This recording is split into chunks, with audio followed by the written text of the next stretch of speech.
Ana, bienvenida, gracias por estar en la radio. No, gracias a ustedes. Ahí quiero arrancar con una pregunta porque tiene mucha frescura y está muy vigente.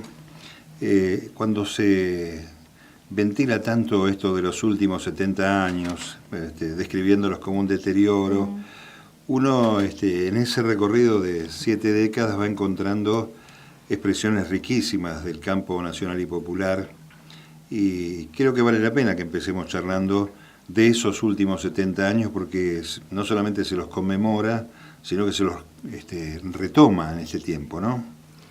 Sí, bueno, siempre el otro día hablábamos de la Constitución de 1949, ahí en el Partido Justicialista, y varios expertos constitucionalistas. Yo en todo caso puedo ser socióloga del derecho, pero no soy constitucionalista, pero bueno, trabajo mucho y doy clase sobre la Constitución del 49 y las características del bienestar. Entonces son 3 hitos fundamentalmente, ¿no? O sea que siempre explico: la Constitución del 49, el Congreso Nacional de Filosofía del 49 y la gratuidad de la universidad, de los estudios universitarios. Pero no se puede confundir 70 años, por ejemplo, a Perón con Videla. Nosotros vivimos a Videla, los que tenemos también 70 años. Claro. Entonces no se puede confundir todo, ¿no? Después en el 73 vino Perón de nuevo. Pero, ¿qué decía la Constitución de 1949? Decía, justamente estaban imponiendo los derechos del trabajador, los derechos al bienestar, los derechos a las vacaciones, el aguinaldo que ya estaba. Fue muy trágico, o sea, haber derogado por un bando militar de Aramburu la Constitución de 1949. Y volvimos casi 100 años atrás, a 1853, imagínate. Pero lo importante es que después de la Segunda Guerra, algunos en Italia le llaman la Revolución de la Dignidad. ¿Por qué? Porque empieza a aparecer la dignidad en todas las constituciones, no solo en América Latina, que la primera fue la de Perón, del 49, donde habla de la dignidad del trabajador, donde habla del bienestar, donde habla, o sea, estaban buscando un modelo societal, de sociedad, que no fuera ni una ni la otra, ¿no? La tercera posición se llamaba. Claro. Entonces se deroga esa Constitución, siguen diciendo de los 70 años y no cuestionan a Suecia, a Finlandia, a Islandia, ¿no? Sí, cuando te dicen primer mundo, es una definición tan difusa. ¿Respecto de qué? Uno pregunta, ¿no?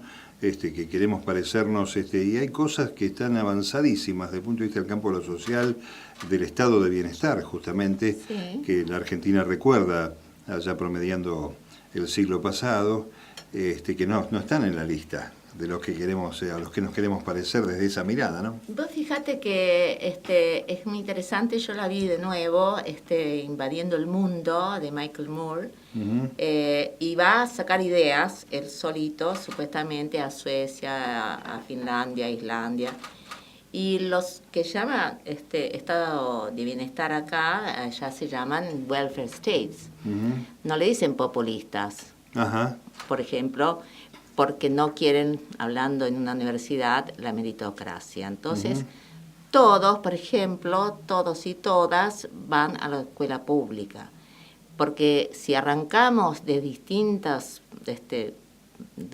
niveles, digamos, sabemos que un chico que no tiene una familia profesional, obviamente no es lo mismo que el que tiene de clase media o de clase alta, profesional. Entonces, el segundo hito sería para nosotros el Congreso Nacional de Filosofía, donde Perón plantea justamente la comunidad organizada, y que ahora estamos organizando el segundo, no el segundo, pero un homenaje a los 70 años. Sí. Y el tercero, que es muy importante para nosotros los universitarios, es que lo escondieron, todo se esconde, todo se tergiversa. Entonces tuvimos que hacer otra ley. De hecho, la expresidenta se enteró en la Universidad Nacional de Lanús que había sido Perón el que eliminó los aranceles. ¿Y por qué? Está muy explícito en la película de Leonardo Fabio, Sinfonía de un Sentimiento. Sí. Y eso es muy importante. Y yo siempre se lo decía, miren que fue una decisión histórico-política, ante lo cual no es como la lluvia, pueden revertirlo. Claro. O sea, defiendan la gratuidad, claro. que ahora cumple también 70 años. Entonces, me parece muy importante que estos 70 años, que dicen ellos, o sea, los que ya sabemos, los que nos gobiernan, en este momento, es que hubo una constitución que instauraba el estado de bienestar. Hubo un planteo de la comunidad organizada que no es una sociedad anómica y anónima. Es bien. Para el bienestar del pueblo. Está bien. Y también la gratuidad para nivelar y para que todos los hijos de los trabajadores pudieran ir a la universidad. O sea que esos 70 años que vos me preguntás, tiene 3 hitos muy importantes. Bueno, y como contraste, más allá de esa apariencia pendular, de algunos atisbos por momentos de bienestar o de recuperación de ese estado de bienestar, hay como una carga sistemática contra ese tipo de acciones que se vivieron en la segunda mitad del siglo pasado, ¿no? Es decir, de estos sectores a los que los retrocesos parece que les caben, ¿no? Volver a poner trabas, ajustar. Vos estás al frente de una universidad desde el año 96 en el campo popular, cuando tenían que escaparse para La Plata, para la ciudad de Buenos Aires, los que querían estudiar. Y se demuestra que de tanto en tanto aparecen estos atisbos de intenciones de llegar a ese estado de bienestar. Ahora, ¿qué falta? ¿Una reforma constitucional? ¿Qué es lo que podría pasar como para que se puedan pensar en esa recuperación? Yo creo que este es el modelo llamado neoliberal, o sea, el capitalismo financiero, está socavando todo estado de bienestar. Ya sabemos los problemas que tenemos en nuestro país, pero no solo en nuestro país, también en Brasil, también en Ecuador, también, o sea, nosotros los que cumplimos 70 también, vivimos el 76 y nos salvamos algunos porque nos fuimos. Yo particularmente me fui a México y tuve esa oportunidad. Tengo una niña muy chiquita en ese momento, ahora tiene 47, va a cumplir ahora. O sea que imagínate que esto fue lo que terminó de masacrando, que ayer fue el 24 de marzo, 30.000 personas destruidas, asesinadas, desaparecidas, pero les va a costar más, yo creo, porque la memoria todavía existe, no solo en los que la vivimos, sino en los más jóvenes. Por suerte tuvimos una posibilidad de tener otros gobiernos que también querían un estado de bienestar.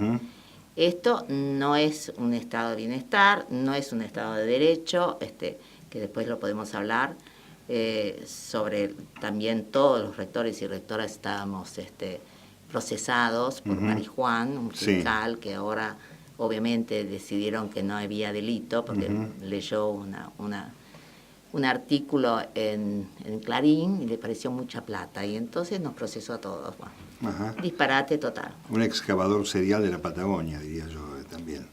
No sé, bueno, el excavador, eso que es absurdo, o sea, mostrar una pala haciendo un hoyo en la tierra, cuando tocas así como hacen otros, y mandas la plata donde se te dé la gana, digamos, ¿no? Un paraíso fiscal. Es increíble, ¿no? ¿Quién va a estar enterrando plata en la tierra? Bueno, es un disparate, pero bueno. Los medios, todo lo que es cibernético, obviamente hace mucho mal. Y ya que estamos en una universidad, les voy a contar quién inventó el padre de la cibernética. Y Norbert Wiener.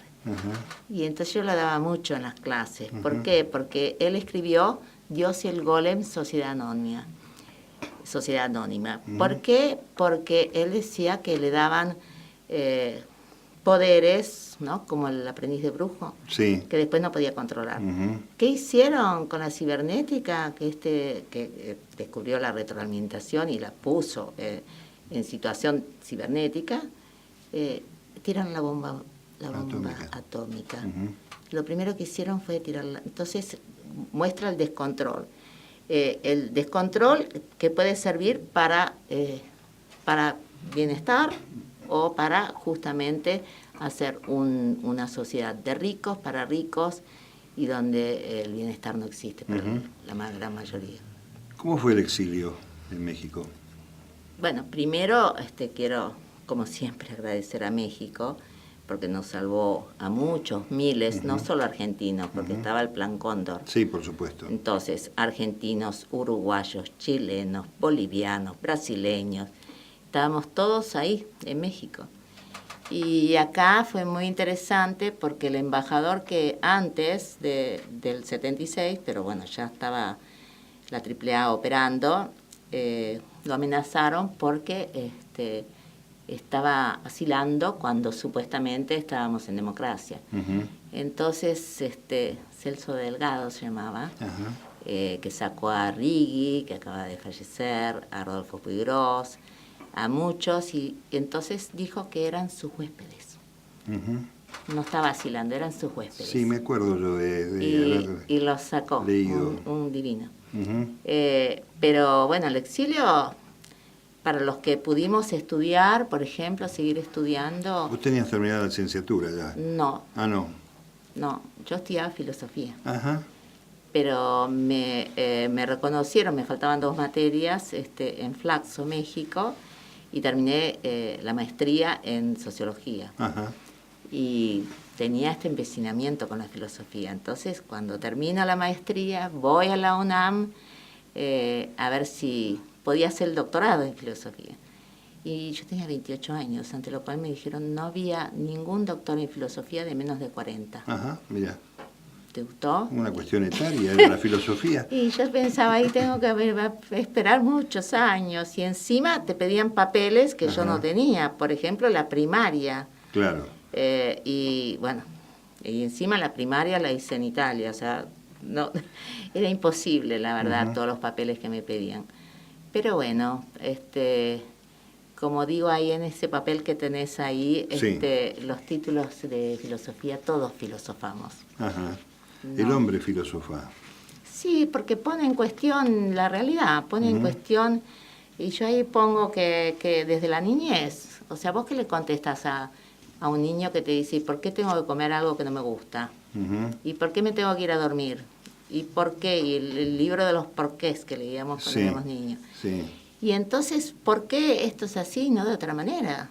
Ujú. Eso se llama conciencia crítica en filosofía, digamos. ¿Qué es la filosofía? Justamente, preguntarse, asombrarse, dudar, elegir, optar. Y no es para un título, como decía un profesor mío de filosofía, profesor de filosofía ajena. La ciencia y la tecnología, volvemos a lo mismo que dijimos, puede usarse para una cosa o para otra. Y si vos no pensás desde el dominador, digamos, o sea, te querés una ciencia y una tecnología que sea apropiada a tus problemas. Claro. No una ciencia y tecnología que te la impongan, te la vendan y te dominen. Ujú. El ejemplo de la adecuación dada vuelta de Bolivia es extraordinaria, ¿no? Es decir, poner la riqueza subterránea en la superficie ante la pobreza de esa superficie marca también una definición, ¿no? Sí, porque vos fíjate que hay muchos países que todavía existen con su modelo del buen vivir, ¿no? De que es lo mismo que el bienestar, el buen vivir, entre comillas. Lo que hizo Evo ahí, por ejemplo, lo que había hecho Correa, lo que están haciendo en Venezuela, que la están hostigando mal, obviamente, pero ¿qué querían hacer? Otra vez, hacer un estado de bienestar para la gente, para la mayoría, no para pocos. Entonces, cuando acá te ponen tarifas increíbles, cuando tenés que pagar la leche a cotización dólar, nosotros no producimos dólares, ¿no? Es cierto, Y bueno. es cierto. La experiencia, bueno, algo distante mexicana, pero tan vigente y tan cerca nuestro, como tan luego ser el primer afectado por la vecindad. ¿Cómo lo ves a Andrés Manuel López Obrador? ¿Cómo ves este México nuevo?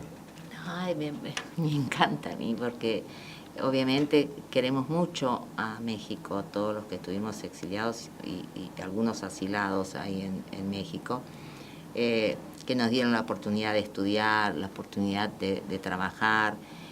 Realmente éramos miles, no solo argentinos, chilenos, uruguayos, o sea, ahí funcionó la patria grande de justamente como contraposición, porque todos terminamos en México. Uh-huh. Y México tiene una tradición de asilo impresionante.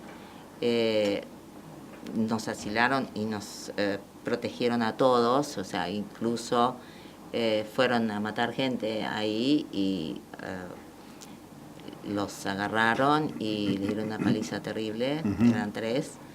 Que entre otras cosas querían a Puigros, obviamente. Ajá, claro. Y bueno, les dieron una paliza y los mandaron, dijo el periodista, no el periodista, pero mandó el mensaje: la próxima vez vuelven en cajones de pino.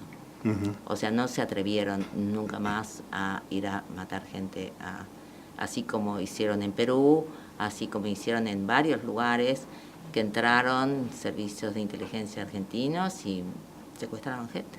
Sin duda, ¿no? Bueno, por suerte la memoria está. Yo, sabés que me llamó la atención, no los conté, la cantidad de cochecitos con bebés en la marcha del 24 de marzo. Hay una transferencia, sin duda, de más de 2 generaciones ya, de esos 40 y pico de años. Eso es una buena reserva. Lo que pasa es que cuestionan la cifra. Uh-huh. Es como cuestionar la cifra del Holocausto. Es claro, absurdo, digo. Claro. Miles y miles que estuvieron, que desaparecieron, que uh-huh. mataron, que nos exiliamos. Todos los hijos nuestros, por ejemplo, en México, tienen esa memoria, queda uh-huh. claro.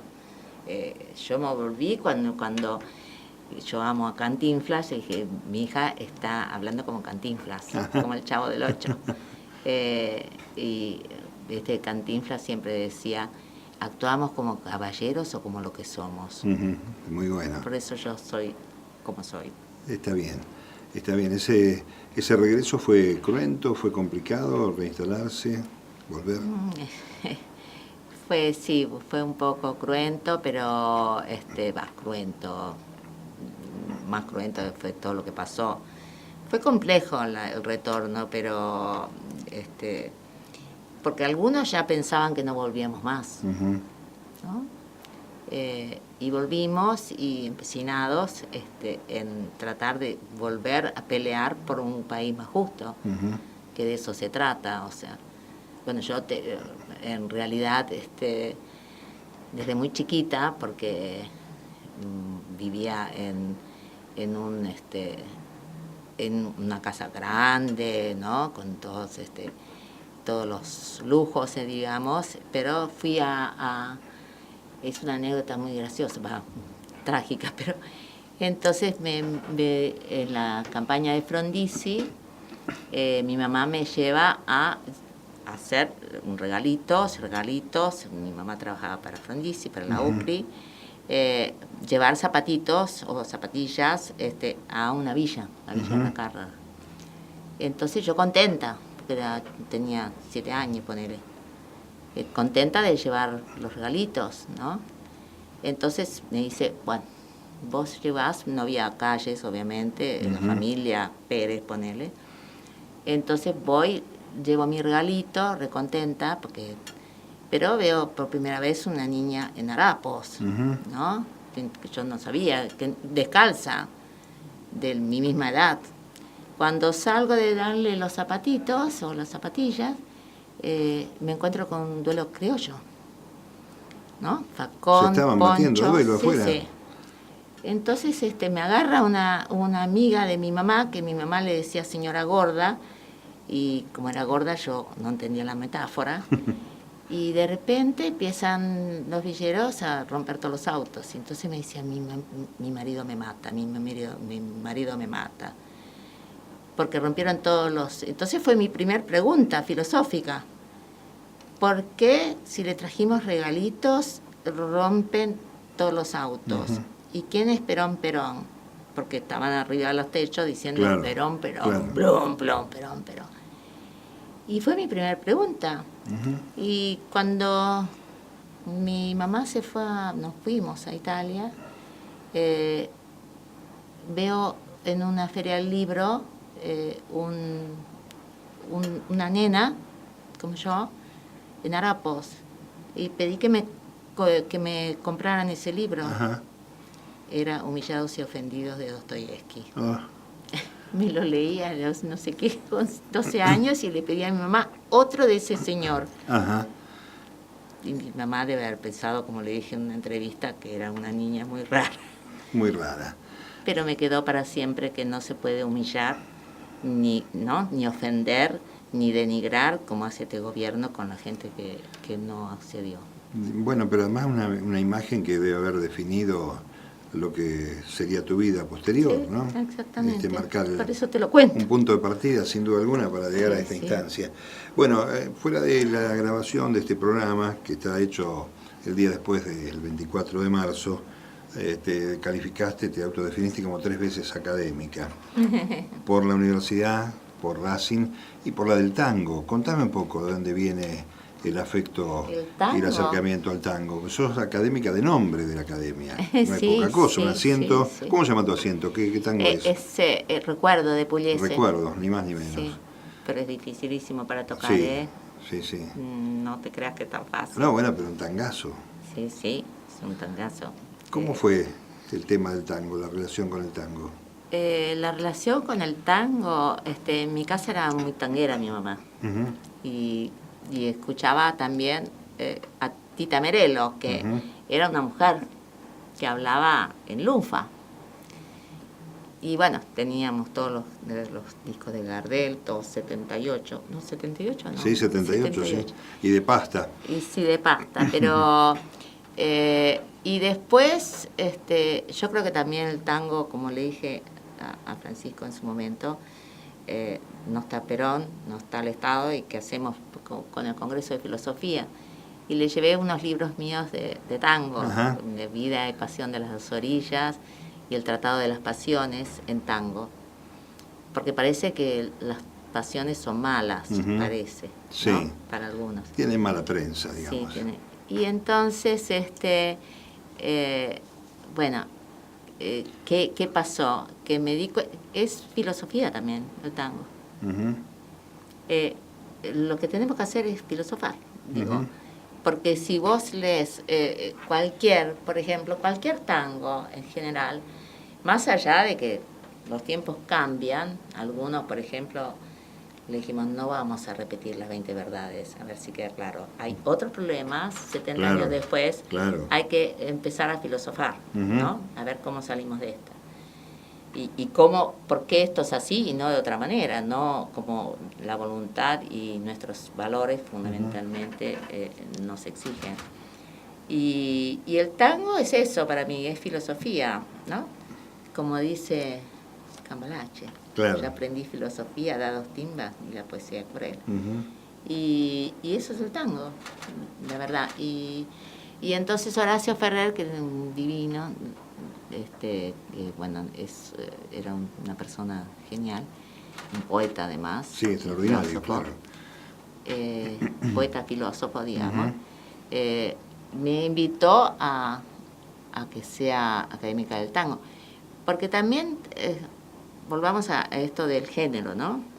O sea, hay muy pocas mujeres en la Academia del Tango. Sí. Hay muy pocas mujeres en la conducción de universidades. Sí. El 90% son varones. Los uh-huh. rectores, tuve 10 años sin ni siquiera una compañera uh-huh. de género. Sí. Pero creo que la dignidad implica también la igualdad de género. Por eso hacemos una mesa especial en la mesa de dignidad sobre igualdad de género. dignidad e igualdad de género. Eva Perón y el tema del género. Bueno, fue la que, para empezar, los derechos cívicos, civiles, que las mujeres pudieran votar, por ejemplo, no como ahora que se avanza y se avanzan los derechos de las mujeres, pero ya en ese momento es contrafáctico todo lo que se hace. Ay, ¿por qué no hicieron esto? No lo hicieron porque no era la época, ¿no? Claro, porque yo te hice esta pregunta con alguna mala intención, reconozco, porque a veces estos grandes colectivos que uno acompaña, medio como que la han dejado a un costado y prácticamente uno la mira como a la distancia como una feminista fáctica a Evita, es decir, desde los hechos, no necesariamente tenía que contar o narrar esos movimientos. No, uno puede hacer sin decir, uno puede obrar. Yo, por ejemplo, no me siento feminista, en el sentido de que toda mi lucha en realidad es por la justicia social. Entre las cosas que tenemos que hacer, obviamente, es que la mujer se equipare al hombre. Pero, digo, también quiero que los niños tengan prioridades. También quiero que no solo las ancianos o los adultos mayores, como tenemos nosotros 3.000 ahí en la universidad, puedan también ser felices y puedan tener esparcimiento y puedan tener vacaciones y puedan tener... lo que están haciendo con el adulto mayor es terrorífico. Sí. Y bueno, hay que ocuparse en general. En las dos puntas, ¿no? social. Porque es un modelo asesino. Si no tenés vacunas, si no tenés para darle de comer, si no tenés acceso a la medicamentos. Salud, los medicamentos están fatales. Los medicamentos también, como la leche. O sea, pero bueno, por eso yo digo, mi hija a veces me cuestiona, pero yo trabajo por la justicia social, como digo, no quiero ni humillados, ni ofendidos, ni niños en harapos, ni que no tengan zapatos, ni que no tengan remedio, ni que no tengan escuela, y no puedan ir a la educación. La igualdad de oportunidades para todos, ¿no? Exacto. Es el sueño que uno tiene. Todos y todas, hay que decir ahora. Todos y todas, y todes también, ya que están allí. Bueno, yo creo que la cultura, como siempre, crece desde el pie, como los árboles. No se pueden adelantar. A veces me dicen los arquitectos, el hormigón no fragua a la velocidad que vos querés, por ejemplo. Claro. Y yo quiero todo rápido, pero bueno, no es rápido. Entonces el lenguaje es muy importante. De hecho, ya que estamos hablando de filosofía, había un autor, un filósofo alemán, que decía que hablaba de la superioridad del pueblo alemán. ¿Por qué? Porque me voy por las ramas, pero sigo en el tronco, como decía un amigo. Pero este filósofo decía que la superioridad del pueblo alemán es el lenguaje. ¿Por qué? Porque es el único lenguaje vivo que se desprende de sus propias raíces. Y le voy a explicar, porque si no parece un chino. Vos, por ejemplo, le decís a alguien antropológico, ¿de dónde sale? Del hombre. Sí, pero de antropos en griego. Y de logos. Y de logos. Entonces, para que alguien acceda a qué quiere decir antropológico, tiene que o estudiar filosofía o antropología, etcétera, etcétera, y saber de dónde viene esa palabra. Por ejemplo, presidente es el que está sentado adelante, ya que estamos hablando ahora. En alemán es así, el que está sentado adelante. Pero es la única lengua viva, porque nosotros venimos del latín y del griego. Entonces, para la comprensión de la filosofía o de lo que estás leyendo, el alemán tiene este lenguaje que se va, ¿no? Lenguaje vivo, que sigue se sostiene en el tiempo. Sí. Hablando de estas cosas, hay pensadores del campo nacional y popular que tienen un homenaje en todo el predio de la Universidad de Lanús. Esto ya viene de arraigo, entonces, no es que estamos de la noche a la mañana descubriendo la necesidad de encontrarnos con un evento filosófico, ¿no? La colonización pedagógica y cultural fue terrible y sigue siendo terrible en la Argentina. siguen hablando, ponele, de Nietzsche o de Schopenhauer, por ejemplo, en filosofía, y el pensamiento nacional, Jauretche, por ejemplo, Scalabrini, o sea, los pensadores nacionales. Hernández Arregui. Están todos ahí en el predio. ¿Por qué? Porque vos vas a cualquier, incluso academias importantes, universidades importantes, y no rescatan el pensamiento nacional, ¿no? Quedaron como la Constitución del 49, fuera. Y entonces nosotros tenemos, acabo de traer, de estar en la mega librería que hicimos, y me traje un nuevo libro de Kusch, sobre Kusch, pero, por ejemplo, Kusch estuvo olvidado, Jauretche estuvo olvidado, Scalabrini estuvo olvidado, y por eso, cuando empezamos la Universidad Nacional de Lanús, nosotros ¿qué hicimos? O sea, en el ingreso, por ejemplo, Jauretche decía que la Universidad Argentina no podía ser como una de Sumatra o de Borneo. Bueno, y tampoco de Washington. Claro. Es nuestra universidad para enseñar nuestro problema.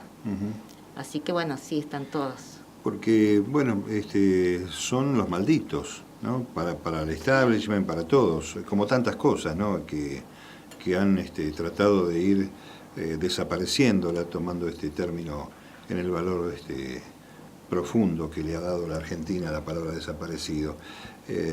Ana, bueno, habrá que hacer una charla post Congreso de Filosofía para ver en qué estado está la situación de nuestro pensamiento nacional y popular, y sobre todo para marcar el camino hacia dónde hay que ir mirando, ¿no? Porque no puede pasar tanto tiempo una pesadilla como esta.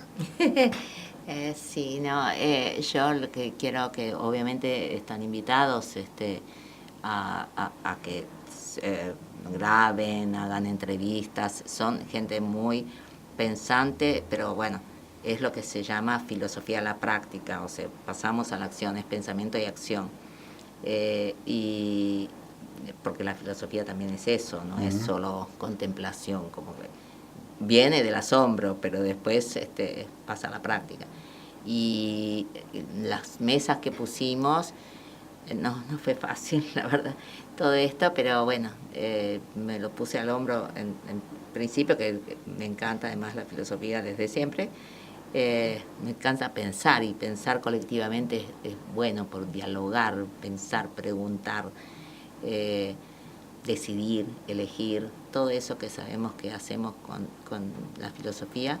Me parece que tendrían que los medios de comunicación, por ejemplo, de las universidades, tendrían que estar ahí. Sin duda, claro. De hecho, José Cepaz me dijiste esto de maldita y me acordé.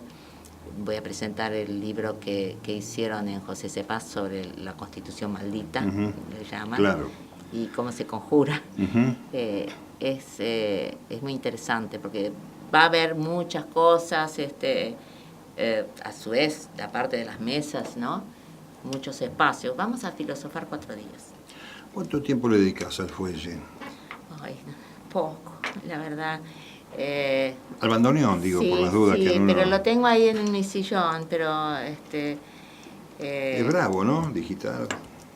Ahora estamos produciendo muchos, porque le vendimos para las escuelas de Lanús, están comprando creo que 30, no me quiero equivocar, pero bueno. Estamos haciendo un nuevo Pichuco 3, un modelo diferente, con unos genios que tengo ahí, ¿no? Con Dani López, con el Chapo, Recupero. Ellos hicieron o sea, no sé si saben cómo es un bandoneón, pero tiene como parados los peines, que son las voces. Bueno, es muy complejo explicarlo. Entonces toda la parte de la caja de madera la hacemos con como si fueran varias armónicas juntas, ¿no? Desarmadas, los peines de sonoridad del viento. Algunos dicen que se confunden con el acordeón y me agarro una moto terrible. Claro. Pero quiero decir, para describir el peine físicamente... El peine son las voces, pero esos peines metálicos, están especializados. ¿son sí, son las voces. Y es muy complejo, pero yo le dedico el sábado, que viene mi profesor joven, como puedo, y además no sé leer la partitura. Ajá. Entonces, a pesar de que el otro día hablé que viene Pino Solanas, que fue mi profesor de piano cuando no sabía leer. Ajá. Y entonces si yo leía las notas, él me leía el Pato Donald, por ejemplo. Se acuerda siempre que va a venir Pino Solanas, porque creo que el arte es muy importante justamente para hacernos pensar, ¿no? Otra forma de filosofar. Otra forma, justamente, es una sinfonía del sentimiento, diría Leonardo Fabio. Pero esto venía que me pregunta, ¿y estás tocando el bandoneón? Pero eso es muy difícil. Sí, claro, pero era difícil también leer las notas. Cuando era chiquita no sabía leer. Pero él me enseñó me enseñó a escuchar también, la música. Entonces, yo toco, por ejemplo, mis partituras no tienen pentagrama. Ajá. Por suerte, uno enseña a enseñar y el otro me enseña el bandoneón. Tenía que adecuarse a mi idioma, ¿no? Es como si aprendieras otro idioma, claro. Un alemán, por ejemplo, que no sé. Desde la nada. Sé muchos idiomas, pero el alemán no sé. Pero lo cierto es que ponele, yo pongo LA, la. Sol, ponele. Y ya sé que sol es. Sí. Si es de una escala, de otra escala. O sea, te vas haciendo tu propia... no, ahora ya me ponemos, ¿sí? Ponerle la marcha, la tenemos en la... La marcha en la. La, con la, el fuelle. mi, la, do, mi. Bueno, eso. Pero nos está saliendo muy bien otro que es filosofía che bandoneón. Que estamos, pero bueno, no sé leer la partitura y no voy a perder tiempo, ya tengo demasiada para aprender las notas de nuevo. Bueno, yo no te quiero sacar más tiempo del tanto Bueno, tiempo. hablamos de todo, de tango, que es filosofía. De la vida misma, ¿no? De la vida, sí, de todo. Que los sea avatares de estos 70 años que cumplí. Sí, que no van a ser fáciles de que se lo olviden, por más que le metan ganas para borrarlos del mapa. Gracias de nuevo por estar aquí. Gracias a ustedes, a todos. Acá no hay todas. Sí, allá. ¡Ay! Allá. Hola. Allá tenemos todas. Hola a todas. Hola, Jorge. Un abrazo, Muchas gracias. Gracias a ustedes.